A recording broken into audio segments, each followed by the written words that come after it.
தந்தி தொலைக்காட்சி நேயர்களுக்கு வணக்கம். நல்லதை சொல்வோம், நல்லதை செய்வோம், நல்லதே நடக்கும். ஒரு வாழ்க்கையில் நல்லது நடக்க வேண்டும் என்று சொன்னால் நல்லதை சொல்ல வேண்டும், நல்லதை செய்ய வேண்டும். அந்த அடிப்படையில் இன்றைக்கு 11/9/2015 வெள்ளிக்கிழமை ஆயில்யம் நட்சத்திரம் காலை 9:57 வரை, பிறகு மகம் நட்சத்திரம். இன்றைக்கு மாத சிவராத்திரி. சிவனை வழிபட்டு சிறப்புகளை எல்லாம் வரவழைத்து கொள்ள வேண்டிய நாள். இன்றைக்கு நான் உங்களுக்கு சொல்ல இருக்கிற நல்ல கருத்து, நம்ம பேர் என்ன சொல்லுவாங்க, எனக்கு 3 பெண் குழந்தை பிறந்துருச்சு, இப்போ மனைவி கர்ப்பமாக இருக்கான், இது ஆண் குழந்தையாக இருக்குமா அப்படின்னு கேட்பாங்க. சில பேர் எங்களுக்கு ஆண் குழந்தைங்கிற வாரிசு உண்டா அப்படின்னு கேட்பாங்க. ஆஸ்திக்கு ஒரு ஆண், ஆசைக்கு ஒரு பெண் அப்படிங்கிறது பழமொழி. அதனால் சில பேர் ஜாதகத்தில் வாரிசு இல்லை அப்படின்னா நீங்கள் விட்டு சொல்லிடுங்க, நாங்கள் ஆப்ரேஷன் பண்ணி நாங்கள் முடிச்சுக்கிறோம் அப்படிம்பாங்க. பரிகாரத்தால் சில பேருக்கு பலன்கள் கிடைக்குமா அப்படின்னு சொல்லி கேட்பாங்க. வரிசைக்கு பெண்ணாக பிறக்கும். சில குடும்பங்களிலே 3 பெண் இருக்கும், சில குடும்பங்களிலே 4 பெண் 5 பெண் கூட இருக்கலாம். அவர்களெல்லாம் அடுத்து பிறக்கிறது ஆணா பெண்ணான்னு கேட்பாங்க. இதற்கு ஜாதக பாரிஜாதம் அப்படின்னு சொல்லி ஒரு புக்கு, அந்த நூலிலே ஒரு அற்புதமான பாடல் சொல்லி ஊமை காட்டியிருக்கிறார்கள். எப்படி இருந்தால் பிறக்கும். மூத்த பிள்ளை பிறக்கிற ஜாதகத்தை வச்சுக்கணும், நிர்ணயிக்கணும். முதல்ல ஒரு பெண் குழந்தை பிறந்திருக்கு, அடுத்து ஒரு பெண் பிறந்திருக்கு, இப்போ 3 பெண் பிறந்துருச்சு, அடுத்து ஆண் பிறக்குமா அப்படின்னு நினைக்கிறாங்க. அப்போ அந்த 3வது பிறந்த பெண் குழந்தையினுடைய ஜாதகத்தை வச்சு பார்க்கணும், எத்தனை வருட இடைவெளியிலே அடுத்து பிறக்கணும், அப்படி பிறந்தால் அது ஆணாக இருக்குமா பெண்ணாக இருக்குமா அப்படின்னு பார்க்கணும். பொதுவாக மேஷம், மிதுனம், சிம்மம், துலாம், தனுசு, கும்பம் இதெல்லாம் ஆண் ராசின்னு வர்ணிக்கப்படுது. அதே மாதிரி ரிஷபம், கடகம், கன்னி, விருச்சிகம், மகரம், மீனம் இவைகளெல்லாம் பெண் ராசிகள் என்று சொல்லப்படுகிறது. சூரியன், குரு, செவ்வாய் இவைகளெல்லாம் ஆண் கிரகங்கள். சந்திரன், சுக்கிரன், ராகு இவைகளெல்லாம் பெண் கிரகங்கள். இந்த ஆண் கிரகங்கள் இருக்கிறது, இந்த ஆண் கிரகங்கள் புருஷ ராசியில் இருக்கணுமா, 3 குடையவன் பொருந்தி இருக்கணுமா. சகோதர ஸ்தானத்தில் இருந்தால் அதற்கு அடுத்து பிறக்கக்கூடிய குழந்தை சகோதரனாக இருக்கும்.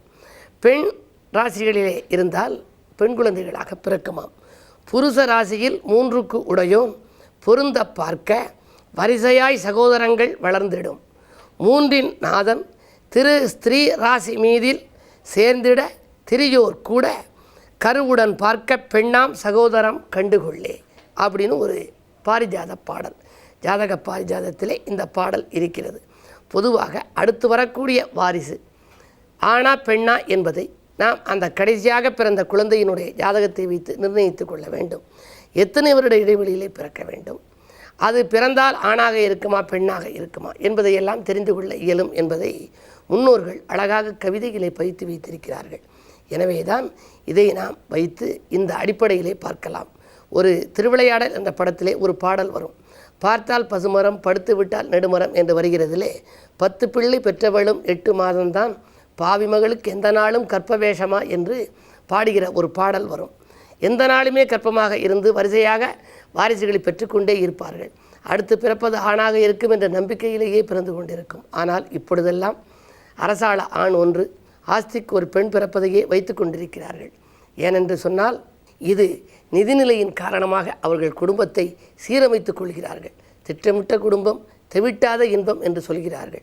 அந்த அடிப்படையில் பார்க்கின்ற பொழுது ஆண் வாரிசு வேண்டும் என்று நினைப்பவர்கள் தன்னுடைய ஒரு குழந்தை பிறந்தாலும் கூட அடுத்து பிறக்கிற குழந்தை ஆணாக இருக்குமா, அல்லது அடுத்து பிறக்கிற குழந்தை ஆண் குழந்தையாக முதலிலே பிறந்திருந்தால் அடுத்து நமக்கு பெண் பிறக்குமா என்பதை எப்படி அறிந்து கொள்ளலாம் என்பதற்கு இந்த பாடல் உதவுகிறது என்ற கருத்தை சொல்லி இனி இன்றைய ராசி பலன்களை இப்பொழுது உங்களுக்கு வழங்கப் போகின்றேன்.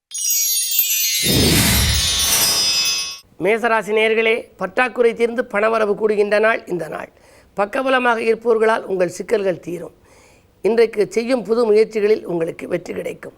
ராசிநாதனோடு தனாதிபதி இணைந்திருக்கிறார். வாங்கல் குடுக்கல்கள் ஒழுங்காகும். ஆரோக்கியம் சீராகி ஆனந்தப்படுத்தும். சந்திரபலமும் அவரோடு இணைந்திருப்பதால் எதை செய்ய நினைத்தீர்களோ அதை அடுத்த கணமே செய்து முடிப்பீர்கள். வெள்ளிக்கிழமை என்பதனாலே அம்பிகை வழிபாட்டில் ஆர்வம் காட்டுங்கள். இன்பங்களையெல்லாம் வரவழைத்துக் கொள்ளுங்கள். ரிஷபராசி நேயர்களே, உங்களுக்கெல்லாம் வேற்று மனிதர்களின் ஒத்துழைப்பால் கூட்டு முயற்சிகளில் வெற்றி கிடைக்கும் நாள். விடிகாலையிலேயே நல்ல தகவல் வந்து சேரப்போகிறது. உங்கள் ராசிநாதனோடு சந்திரன் சகாயஸ்தானத்தில் இருப்பதால் எடுத்த காரியத்தை எளிதில் முடித்து வெற்றி காண்பீர்கள். கொடுக்கல் வாங்கல்கள் ஒழுங்காகும். குலதெய்வ பிரார்த்தனைகளை நிறைவேற்றிக் கொள்ள வேண்டும் என்ற எண்ணம் மேலோங்கும். சகோதர ஒத்துழைப்போடு சகாயம் காணப்போகின்றீர்கள். மிதுனராசி நேயர்களே, ஆடம்பர செலவுகள் அதிகரிக்கும் நாள். அயல்நாட்டு முயற்சிகளில் கூட ஆதாயம் கிடைக்கும். 2 செவ்வாய் இருப்பதால் கோபத்தை குறைத்துக் கொள்ளுங்கள். வாகன மாற்று சிந்தனை மேலோங்கும். பெண்வழி பிரச்சனைகள் அகலும். பணவரவு திருப்திகரமாகவே இருக்கிறது. கடகராசி நேயர்களே, சந்தோஷங்களை சந்திக்கும் நாள். தடைகளை முறியடித்து வெற்றி காணப் போகின்றீர்கள். வாங்கல் கொடுக்கல்கள் ஒழுங்காகும். சுக்கிர சந்திர செவ்வாய் சேர்க்கை இருப்பதால் சுகங்களும் சந்தோஷங்களும் உண்டு. ஆடை ஆபரண சேர்க்கை அதிகரிக்கும். தங்கம் வெள்ளி வாங்குவதில் தனி கவனம் செலுத்துவீர்கள். கிழமை வெள்ளி என்பதால் அம்பிகை வழிபாட்டிலும் ஆர்வம் காட்டுங்கள். விலகிச் சென்ற உடன்பிறப்புகள் விரும்பி வந்து சேருவார்கள். உங்கள் தொழிலுக்கு உறுதுணையாகவும் அவர்கள் விளங்குவார்கள். சிம்மராசி நேயர்களே, உங்களுக்கெல்லாம் இந்த நாள் ஒரு இனிய நாள். திடீர் பயணங்களால் திகைப்படைய வைக்கின்ற நாள். தெய்வீக சிந்தனை உங்களுக்கு மேலோங்கும். காலை 9:57க்கு மேல் சந்திரன் உங்கள் ராசியில் சஞ்சரிக்கப் போகின்றார். குருச்சந்திர யோகம் செயல்படப் போகின்றது. குடும்பத்தில் குதூகலம் கூடும். குழப்பங்கள் அகலும். நேற்றைய பிரச்சனை இன்று நல்ல முடிவுக்கு வரும். புதிய பொறுப்புகளும் பதவிகளும் கூட ஒரு சிலருக்கு கிடைக்கலாம். நீண்ட நாள் ஆசை நிறைவேறும் நாளாக இந்த நாள் அமையப் போகின்றது. கன்னிராசி நேயர்களே, நட்பு வட்டம் விரியும் நாள். நாடு மாற்றம் வீடு மாற்றம் பற்றிய சிந்தனை உங்களுக்கு மேலோங்கும். மாமன் மைத்துனர் வழியில் மனக்கசப்பு தரும் தகவல் வந்தது. இன்று மாறி மன மகிழ்ச்சி தரும் தகவலாக மாறப்போகின்றது. செவ்வாய் பல குறைவாக இருப்பதால் இடம்பூமி விற்பனையால் உங்களுக்கு லாபம் கிடைக்கும். கடன் சுமை குறையும். கவலைகள் தீரும். இந்த நாள் உங்களுக்கு ஒரு இனிய நாள். துலாம் ராசி நேயர்களே, விலகி சென்ற சொந்தங்கள் விரும்பி வந்து சேரும் நாள். இன்றைக்கு விலை உயர்ந்த பொருட்களை வாங்குவதில் ஆர்வம் காட்டுவீர்கள். சனி 2ஆம் இடத்தில் சஞ்சரிக்கின்றார். கொடுத்த வாக்கை காப்பாற்றி மகிழ இயலும். அரசியல்வாதிகளின் ஆதரவு கிடைக்கும்.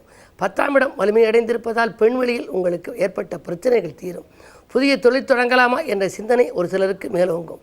உத்தியோகத்தில் இருப்பவர்கள் கூட திடீரென இடமாற்றம் செய்ய முன் வருவார்கள். விருச்சிக ராசி நேயர்களே, உங்களுக்கெல்லாம் வியக்கும் தகவல் வீடு வந்து சேரும் நாள். எடுத்த முயற்சிகளில் எளிதில் வெற்றி கிடைக்கும். ஆதாயம் தரும் காரியம் ஒன்றில் அதிக ஆர்வம் காட்டுவீர்கள். எதிர்பார்த்தபடியே தனவரவு வந்து சேரும். குடும்பத்தில் சுபகாரியங்கள் நடைபெறுவதற்கான அறிகுறிகள் தென்படுகின்றன. சூரிய பலம் நன்றாக இருப்பதால் அரசு வழி ஆதரவு கிடைக்கும்.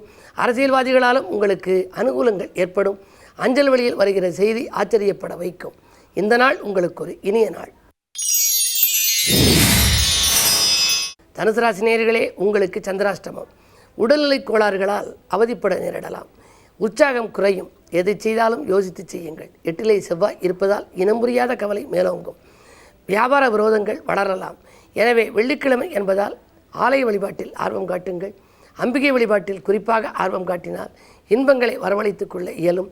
திட்டமிட்டு செய்த காரியங்கள் திசை மாறி செல்லும். இந்த நாளில் வழிபாட்டால் தான் நீங்கள் வளர்ச்சியை கூட்டிக்கொள்ள இயலும். மகர ராசி நேயர்களே, உங்களுக்கு மதியத்துக்கு மேல் சந்திராஷ்டமம். காலை நேரத்தில் கலகலப்பும் மாலை நேரத்தில் சலசலப்பும் உருவாகலாம். எல்லை மீறி பழகியவர்களால் தொல்லை உண்டு. எதை செய்தாலும் கொஞ்சம் யோசித்து செய்யுங்கள். பிள்ளைகளை உங்கள் கண்காணிப்பில் வைத்துக்கொள்வது நல்லது. உத்தியோகத்தில் இருப்பவர்கள் மேலதிகாரிகளை அனுசரித்து சென்றால்தான் ஆதாயம் கிடைக்கும். இந்த நாளை இனிய நாளாக அமைத்துக்கொள்ள நீங்கள் அமைதியை கடைபிடிக்க வேண்டியது அவசியம். கும்பராசி நேயர்களே, உங்களுக்கெல்லாம் குடும்ப சுமை கூடும் நாள். கொடுக்கல் வாங்கல்களில் கூடுதல் கவனம் செலுத்துங்கள். நட்பு வட்டம் விரியும் என்றாலும் கூட நண்பர்களால் சில தொல்லைகளையும் சந்திக்க நேரிடும். 6 சந்திரன் இருப்பதால் திடீரென உத்தியோகத்தில் மாற்றம் ஏற்படலாம். ஊதிய உயர்வு கிடைக்குமா என்பது சந்தேகம்தான். கல்விக்காக எடுத்த முயற்சி, கடல் தாண்டும் முயற்சிகளில் கூட ஒரு சிலருக்கு அனுகூலங்கள் உண்டு. மாலை நேரத்தில் வரும் பயணங்களை ஏற்றுக்கொள்வதை யோசித்து ஏற்றுக்கொள்ளுங்கள். மீனராசி நேயர்களே, உங்களுக்கெல்லாம் பாக்கிகள் வசூலாகி பரவசப்படுத்தும் நாள். தேக்க நிலை மாறும். தித்திக்கும் விதத்தில் தெய்வீக சிந்தனை மேலோங்கும். பாராட்டு மழையில் நனையப் போகின்றீர்கள். பஞ்சாயத்துக்கள் நல்ல முடிவுக்கு வரும். பயணங்களாலும் உங்களுக்கு பலன் கிடைக்கும். வெளிவட்டார பழக்க வழக்கம் விரிவடையும். எந்த காரியத்தையும் எடுத்தோம் முடித்தோம் என்று செய்து முடிப்பீர்கள். வாங்கல் கொடுக்கல்களில் இந்த பிரச்சனைகள் அகலும். ஜென்மக்கேது என்பதால் ஆன்மீக நாட்டத்தின் மூலமே உங்களுக்கு அனைத்து காரியங்களையும் சரிபடுத்திக் கொள்ள இயலும். புதிய ஒப்பந்தங்களில் கையெழுத்திடும் பொழுது யோசித்து கையெழுத்திடுவதுதான் நல்லது. மேலும் விவரங்கள் அறிய தினத்தந்தி படியுங்கள்.